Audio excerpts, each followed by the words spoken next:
Kita surprise karena kita pikir ini semata-mata karena soal mungkin ego sektoral Kemenak lah yang menafsir undang-undang secara sepihak itu berbeda gitu, dan tapi menurut kami itu jelas pelanggaran, tapi ternyata juga ada hal lain yang lebih serius dari sekedar pengalihan kuota, yaitu adanya indikasi korupsi. Nah, tentu ini akan menjadi salah satu bahan yang akan kita dalami dan kita selidikin. Wakil Presiden Ma'ruf Amin mempersilahkan Pansus Haji DPR untuk menginvestigasi berbagai permasalahan yang ditemukan dalam penyelenggaraan ibadah haji 2024. Bismillahirrahmanirrahim. Assalamualaikum warahmatullahi wabarakatuh. Selamat datang di ruang kedaulatan rakyat, di mana kebebasan berekspresi tak boleh dibungkam. Sahabat SZ, Yakut Khalil Kaumas dari Kompas di hadapan Jokowi. Di hadapan Jokowi, Menak.2, Ketua KPU ini banser aman dunia akhirat. Saya tidak mau menyalahkan banser ya, saya mau menyalahkan orang-orang yang ada di situ gitu. Ya, selalu ada orang-orang yang nggak benar dimanapun terjadi, dan itu yang harus terus-menerus kita ingatkan. Harus menerus kita desak, kita dorong untuk segera diganti, dipecat dengan tidak hormat, dan harus mempertanggungjawabkannya. Jadi nggak cukup itu Hasyim diberhentikan, dia harus diadili. Ada Ketua Komisi Pemilihan Umum RI Hasyim Asy'ari, Bapak Presiden. Hakim Asy'ari ini mantan Komandan Banser Jawa Tengah, jadi keluarga besar Ansor Banser. Jadi nggak heran Bapak, jadi bersama Ansor Banser tentu aman dunia dan akhirat insya Allah. Astagfirullahaladzim. Ini pernyataan yang membuat kita miris ya. Dengan berbagai keblunderannya, Menak Yakut Hasyim Asy'ari seperti setali tiga uang. Dan kebetulan ini, jangan dianggap kalau dari sono nggak benar semuanya, enggak. Banyak, saya yakin banyak yang benar. Tapi kebetulan dua orang yang nggak benar, minimal dalam perspektif masyarakat. Hasyim sudah terbukti. Yakut berkali-kali membuat kontroversi, bukannya memberi keteduhan sebagai Menteri Agama, tapi malah membuat kontroversi. Lah gimana kalau begini? Menak Yakut ternyata lulusan SMA, pernah kuliah tapi tak selesai. Terkait riwayat pendidikan, pria kelahiran Rembang 4 Januari tahun 75 itu ternyata merupakan lulusan SMA. Dikutip dari berbagai sumber, ia menempuh pendidikan sekolah menengah di Rembang, yakni SMPN 2 Rembang dan SMAN 2 Rembang. Kemudian ia melanjutkan pendidikan sarjana di Universitas Indonesia jurusan Sosiologi, tetapi tidak selesai. Namun ia diketahui sudah aktif berorganisasi sejak masih muda, salah satunya dengan mendirikan Persatuan Mahasiswa Islam Indonesia atau PMII cabang Depok pada 1996 sampai 1999. Ramai di berbagai media, itu harta Gus Yakut naik lebih dari 10 kali lipat hanya kurang dari 2 tahun. 1 tahunan ya. Ya kita tahu pejabat publik sebelum menjabat dia harus melaporkan kekayaannya ya. Dan sebelum menjabat Menteri Agama, harta beliau 900 juta rupiah. Laporan terbarunya pada tanggal 31 Maret tahun 2021, artinya kan setahun setelah menjabat, hartanya naik drastis menjadi 11 miliar lebih. Luar biasa. Usaha apa ya yang dalam setahun bisa kemudian mendapatkan keuntungan 10 miliar? Kalau profesinya sebagai pengusaha, saya kira sih wajar ya. Bisa jadi ketika melihat track record dari 1 miliar ke bawahnya sebelum dia dapat duit sebesar itu. Kalau usahanya ternyata meledak, masuk akal. Nah ini kan kita tidak tahu sebagai pengusaha, kita tahunya sebagai pejabat. Dan sebelum menjadi Menak dan setelah menjadi Menak, peningkatan yang luar biasa ini kemudian menjadi pertanyaan publik.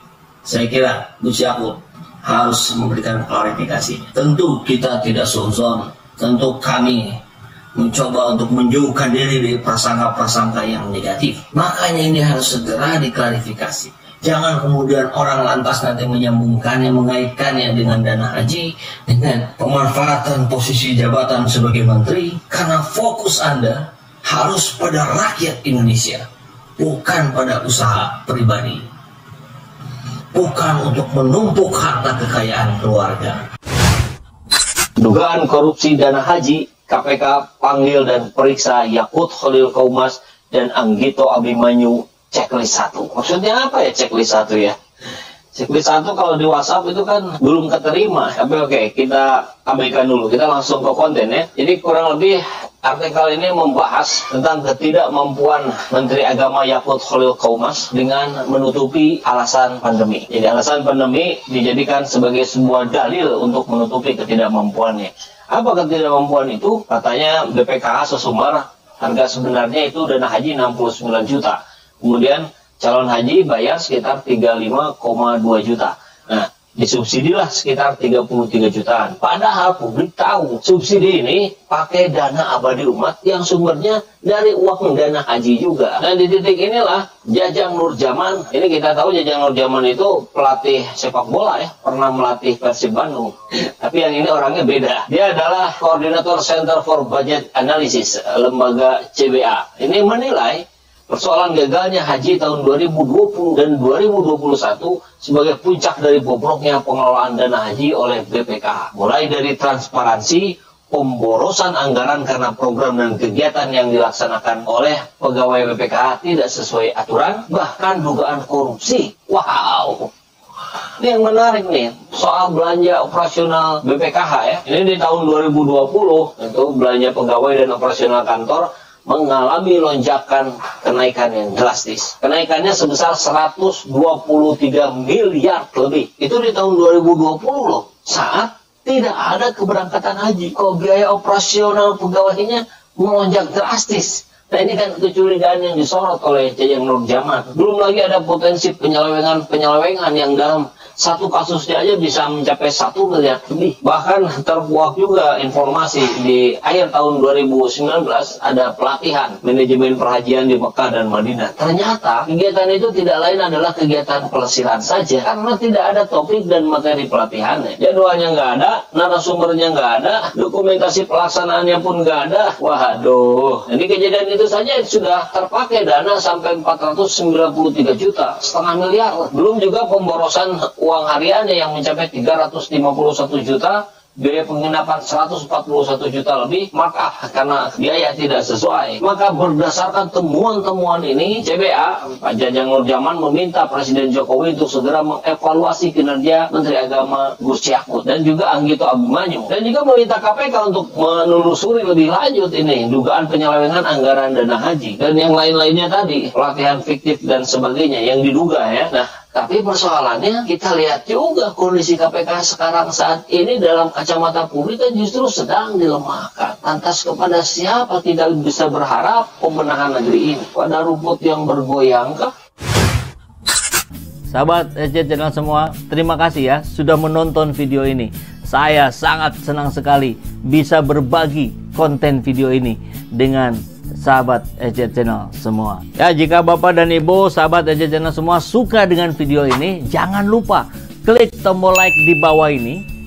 Like dari Bapak dan Ibu benar-benar akan membantu video ini untuk bisa dilihat lebih banyak orang-orang yang lain yang bisa bergabung ke sini. Dan pastikan untuk subscribe channel ini dan aktifkan lonceng notifikasinya agar sahabat SJ Channel semua nggak ketinggalan video-video terbaru dari saya. Saya juga ingin tahu pendapat sahabat SJ Channel semua. Jangan ragu, tinggalkan komentar di bawah.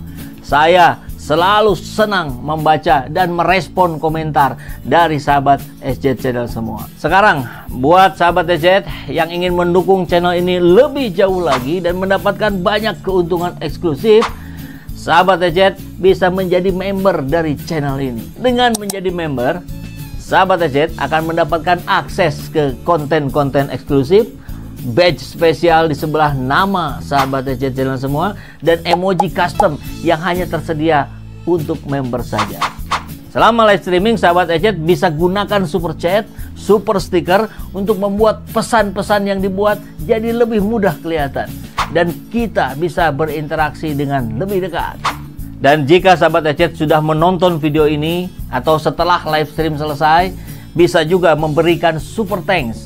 Ini adalah cara yang keren untuk menunjukkan apresiasi untuk perjuangan kita bersama-sama ya. Sampai jumpa di video berikutnya.